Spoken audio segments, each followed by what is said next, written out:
یہ 15ویں پارے کے آخر میں ہے، 16ویں پارے کے شروع میں ہے۔ اس کے بے شمار فضائل بھی ہیں، اس کی تلاوت بھی کیا کریں، ہر جمعے کو کوشش کر کے اس کی تلاوت کریں۔ روایتوں میں آتا ہے جو ایک جمعے سے دوسرے جمعے کو دوبارہ پڑھتا ہے نا سورہ کہف، تو دونوں جمعوں کے درمیان اس کے لیے نور کر دیا جاتا ہے۔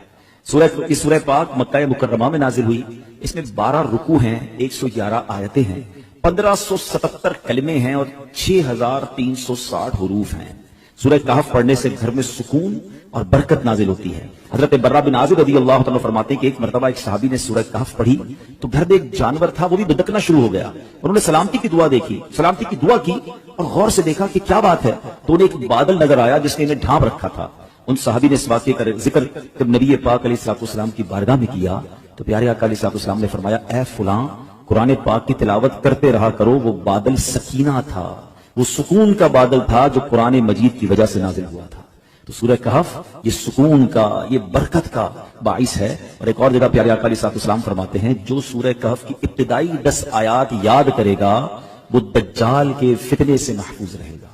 اچھا، اس صورت میں تلاوت کے فضائل تو اپنے ہیں، اس صورت سے ایک ہی صورت میں 3 کمال کے واقعات ہیں۔ ایک تو وہی کہف، غار، کہف کہتے ہیں غار کو، غار والا واقعہ ہے۔ ایک اس کے اندر حضرت ذوالقرنین کا واقعہ، اللہ اکبر، پڑھنے سے تعلق رکھتا ہے۔ East and west and north, تینوں جگہوں کا آپ نے سفر کیا، دنیا کے 3 کونوں کا آپ نے سفر کیا، اور جو آپ نے وہاں ایکسپیرینس کیا، کمال کی باتیں، اور ان کی پھر وہاں کیسے ملاقات ہوئی، یاجوج ماجوج کو کیسے پایا اور کس طرح اس کو جا کے انہوں نے بلاک کیا، یہ سارا واقعہ اس صورت میں موجود ہے۔ اور تیسرا اس میں واقعہ حضرت موسیٰ علیہ السلام اور حضرت خضر علیہ السلام کی جو ایک بڑی کمال کی ملاقات ہے، اس ملاقات میں کیسے کیسے واقعات ہیں، یعنی میں یقین کریں میرا بس ٹائم ہوتا تو میں آپ کو سورہ کہف کے 3 واقعات سناتا، لیکن یہ سب چیزیں ڈیفائن کرنے کا مقصد یہ کہ یہ آپ کے اور میرے قرآن میں سب موجود ہے۔ اچھا، ایک اور بات بتاؤں، یہ اصحاب کہف پر، یہ اس واقعے پر جو بھروسہ یا ایمان یا عقیدہ ہے نا، یہ صرف مسلمانوں کا نہیں ہے، یہ دیگر مذاہب کی کتابوں میں بھی 7 سلیپرز کہلاتے ہیں، 7 سونے والے۔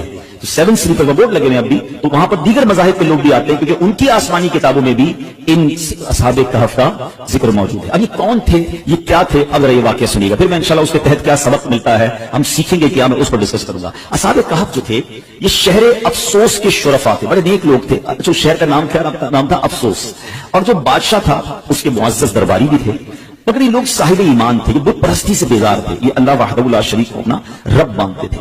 اچھا، وہاں پر جو بادشاہ تھا وہ بڑا ظالم بھی تھا اور بت پرستی کے لیے بڑا امفسائز کرتا تھا، جو بت پرستی نہیں کرتا تھا اس کو قتل کر دیتا تھا۔ اچھا، اس بادشاہ کا نام دقیانوس تھا۔ آج آپ کو ایک اور بات سمجھ آئے گی کہ ہم بعض اوقات کہتے ہیں یہ بندہ بڑی دقیانوسی باتیں کرتا ہے، تو ایکچولی دقیانوس تو جو لفظ ہے یہ بادشاہ کا نام تھا، اور چونکہ وہ ہزاروں سال پرانا بادشاہ ہے تو آج بھی اگر کوئی پرانی باتیں کرتا ہے، اولڈ ایج کی باتیں کرتا ہے، لوگ کہتے ہیں یہ دقیانوسی باتیں کر رہا ہے۔ ایکچولی یہ اسی کی طرف نسبت ہوتی ہے کہ دقیانوس نام کا ایک بادشاہ تھا، مگر وہ بڑا ظالم تھا۔ تو یہ لوگ جب دیکھا کہ یہ ہر مسلمان کو مار رہے ہیں، ہر ایمان والے کو مار رہے ہیں اور بت پرستی کے لیے ظلم کر رہے ہیں، تو ان 7 لوگوں نے کیا پلان کیا کہ ہم بادشاہ کے ظلم و ستم سے چھٹکارا پا کر شہر سے باہر چلے جاتے ہیں۔ وہ باہر گئے اور جا کر ایک ویرانے میں، ایک غار میں جا کر انہوں نے پناہ لی۔ اس زمانے میں ہوٹل اور یہ بلڈنگیں تو ہوتی نہیں تھی، ہزاروں سال پرانی بات ہے۔ تو بہرحال اب یہ غار میں گئے اور وہاں پر جا کر آرام کیا، تھکے ہوئے تھے تو سو گئے۔ اللہ کی شان یہ ہے کہ وہ تقریباً 300 برس سے زیادہ عرصے کے لیے سو گئے، یہ سوئے تو اٹھے ہی نہیں۔ اللہ اکبر۔ اچھا، ادھر حالات بدلتے رہے۔ بادشاہ کو جب پتا چلا کہ یہ لوگ غار کے اندر ہیں اور یہ مجھ سے چھپ کر گئے ہیں، بڑا ناراض ہوا اور اس نے اپنے ایک بندے کو بھیجا کہ جاؤ اس غار پر ایک دیوار بنا کے اس کو بند کر دو، یہ اندر ہی بھوکے پیاسے مر جائیں۔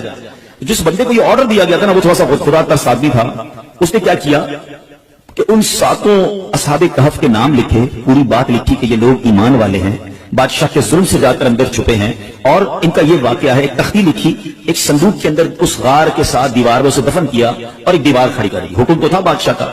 اب باہر والے لوگ یہ سمجھے کہ یہ بھوکے پیاسے اندر مر گئے۔ بہرحال ادھر بادشاہ کا انتقال ہوا، پھر دوسرا بادشاہ آیا، تیسرا بادشاہ، دور بدلتا گیا، اور یہاں جناب یہ سو رہے ہیں۔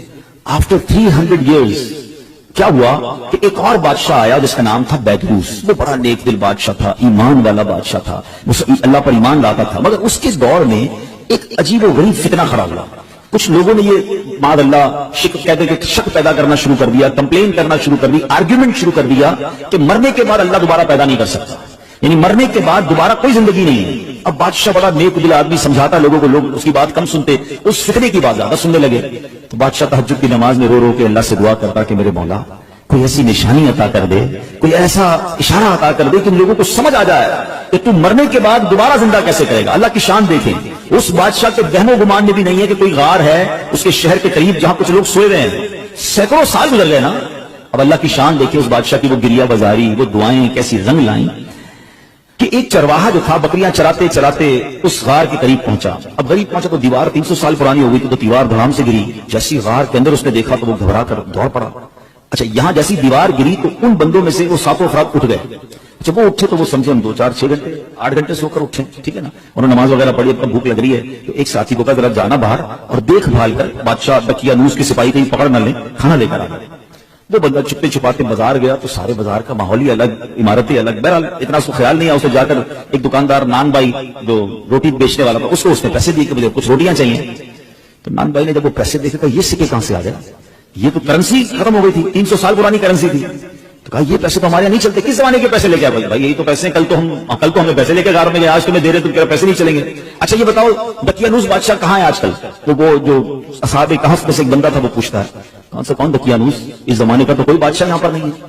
اب وہ حیران کہ بادشاہ کل تو ہم جا کے غار میں گئے, آج بادشاہ کی کوئی پہچان نہیں رہا, کرنسی ہماری چل نہیں رہی.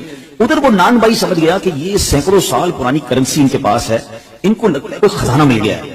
تو انہوں نے پکڑ کر اس بندے کو جو اصحاب کہف میں سے تھے پولیس والوں کے یا حکام کے حوالے کر دیا. وہ حکام انہیں بادشاہ کے پاس لے گئے. بادشاہ کو جب یہ سارا واقعہ پتا چلا اس نے کہا ہم تو دقیانوس بادشاہ کے زمانے کے لوگ ہیں, ہم تو سوئے اٹھے تو آپ بتا رہے ہیں کہ وہ بادشاہ بھی نہیں ہے, پیسے بھی یہ نہیں چل رہے, یہ زمانہ کون سا ہے؟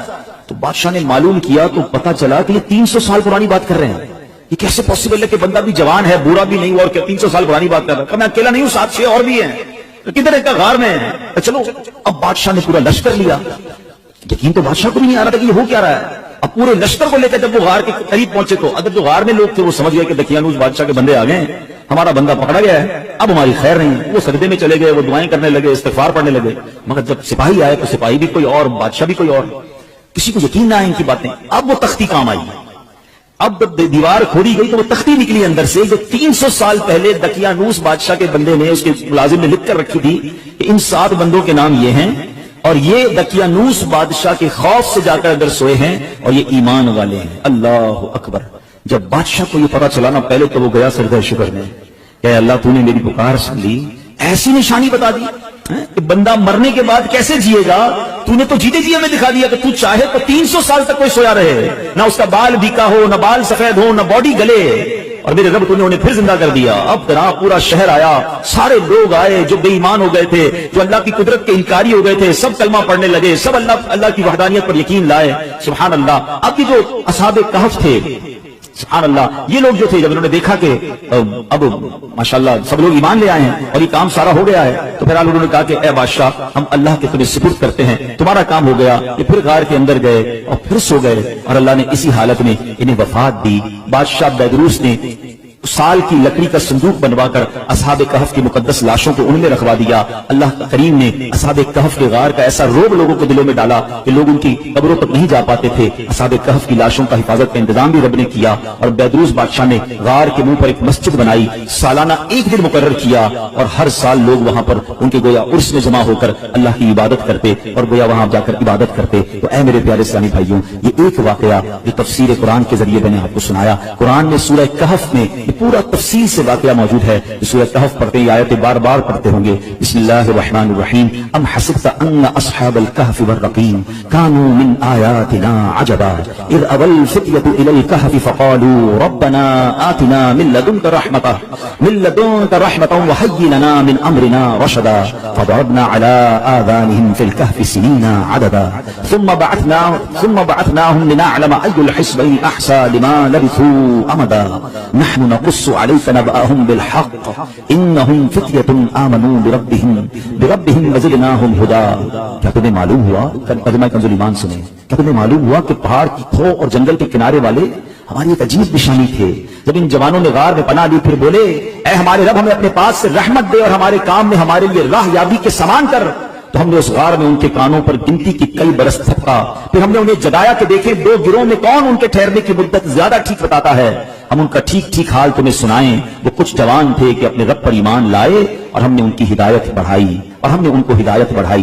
سبحان اللہ. ان کے ناموں میں بہت اختلاف ہے. حضرت علی کرم اللہ تعالی وجہ کہیں فرماتے ہیں ان کے نام یہ ہیں: یملیخا، مکشلینا، مشلینا، مرنوش، دبرنوش، شابنوش، اور ساتواں چرواہا تھا جو ان لوگوں کے ساتھ ہو لیا. حضرت علی نے اس کا ذکر نہیں فرمایا. اور ان لوگوں کے کتے کا نام کتنیر تھا، اور لوگوں کے شہر کا نام افسوس تھا، اور ظالم بادشاہ کا نام دقیانوس تھا. تفسیر ساوی میں کچھ اور نام بھی لکھے ہیں. ان ناموں میں کچھ اختلاف ضرور ہے، مگر ان کے ناموں کی برکت کیا ہے. سبحان اللہ. ذرا سنیے گا. حضرت ابن عباس رضی اللہ عنہ سے روایت ہے اصحاب کہف کے ناموں کا تعویذ 9 کاموں کے لیے مفید ہے: بھاگے ہوئے کو بلانے کے لیے، اور دشمنوں سے بچ کر بھاگنے کے لیے.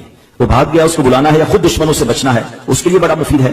آگ بجھانے کے لیے کپڑے پر لکھ کر آگ میں ڈال دیں، انشاءاللہ آگ بجھ جائے گی. بچوں کے رونے اور تیسرے دن آنے والے بخار کے لیے. مگر پھر بھی اس واقعے سے ہمیں درس کیا ملتا ہے کہ مرنے کے بعد زندہ ہونا، ظہور پر اٹھنا، یہ حق ہے. اور اصحاب کہف کے اس واقعے سے گویا رب نے ایک اور قدرت کا نظارہ ہمیں دکھایا. سبحان اللہ. اور ایک اور بڑی پیاری بات پتہ چلی کہ جب بندہ اپنے ایمان کو بچا کر، اپنے دین کو بچا کر، اپنے آپ کو گناہوں سے بچا کر کسی سفر پر نکل جاتا ہے، کسی جگہ ہجرت کر جاتا ہے، وطن چھوڑتا ہے، پھر اللہ اس کی غیب سے مدد فرماتا ہے. اور ایسی مدد فرماتا ہے کہ عقل بھی کام نہیں کرتی. دیکھنا 300 سال غار میں اللہ نے حفاظت کی، کیونکہ ایمان کی فکر تھی. کہ آج کے دور میں ہمیں ایمان بچانے کی فکر ہے؟ ہم تو بے ایمانوں کی دوستی میں بھی خوش ہیں. لوگ کہتے ہیں کوئی بات نہیں، میرا ایک دوست ہے، بد مذہب ہے، مگر میں پکا ہوں، میں بیٹھتا ہوں اس کے ساتھ، میں سنتا ہوں اس کی باتیں، لیکن میں پکا ہوں، میں بیٹھتا ہوں. اللہ اکبر. ہمارے بزرگ وطن چھوڑ گئے، جان تکلیف میں ڈال دی، مگر بے ایمانوں کی صحبت میں نہ بیٹھے. ابھی آئے گا نا ماہ رمضان، تو کچھ شروع ہو جائیں گے سوشل میڈیا پر، ماہ مفسرین بن جاتا ہے نا. ہر بندہ قرآن کی تفسیر اپنی مرضی سے کر رہا ہوتا ہے، اپنے حساب سے جناب قرآن کھولیں گے. کوئی پینٹ شرٹ پہن کے قرآن سمجھا رہا ہوگا، کوئی داڑھی منڈا قرآن سمجھا رہا ہوگا، کوئی رمضان ٹرانسمیشن کے نام پر آپ کو بے وقوف بنائے گا. لوگ سب کی بھی سنیں گے.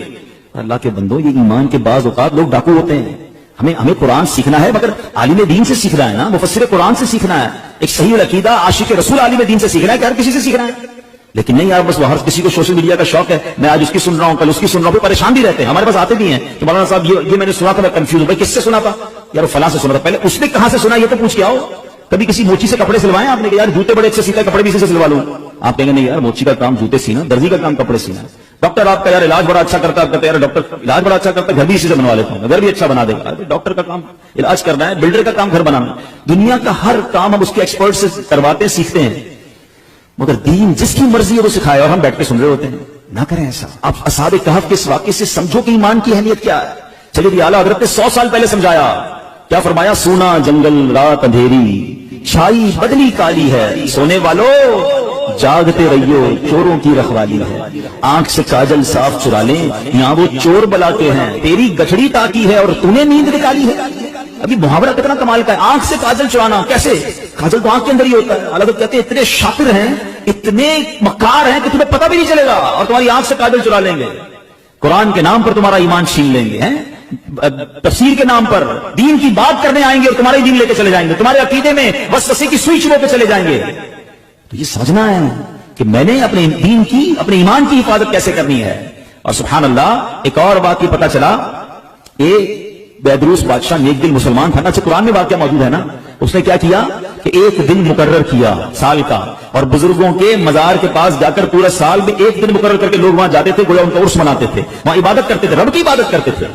تو پتا چلا کہ آج بھی اگر بزرگان دین کے مزارات پر کوئی سال میں ایک دن مقرر کر کے اللہ کی عبادت وہاں کی جائے اور ان کا عرس منایا جائے، فاتحہ پڑھی جائے، تو اس میں کوئی حرج نہیں ہے. اصحاب کہف کا یہ واقعہ ہی ہمیں یہ سبق دے رہا ہے، قرآن ہمیں یہ بتا رہا ہے. سبحان اللہ. تو بہرحال میرے پیارے اسلامی بھائیوں، یہ ایک واقعہ بیان کرنے کا مقصد یہ تھا کہ قرآن میں کیسے کیسے خزانے موجود ہیں. تو پلیز اس رمضان میں صرف قرآن پاک کی تلاوت نہیں کرنی، قرآن پاک کو انڈرسٹینڈ کرنے کی طرف بھی آئیں. اللہ کی رحمت سے دعوت اسلامی کے ماحول میں ہمیں تفسیر قرآن صراط الجنان بڑی آسان اردو زبان میں دے دی گئی ہے. اس کو پڑھیں، پڑھ نہیں سکتے تو اس کی آڈیو جاری کر دی گئی ہے، سننا شروع کر دیں. آپ دیکھتے ہوں گے دعوت اسلامی والے تو پورا سال ہی فجر کی نماز کے بعد مسجدوں میں تفسیر قرآن کچھ ایک دوسرے پڑھ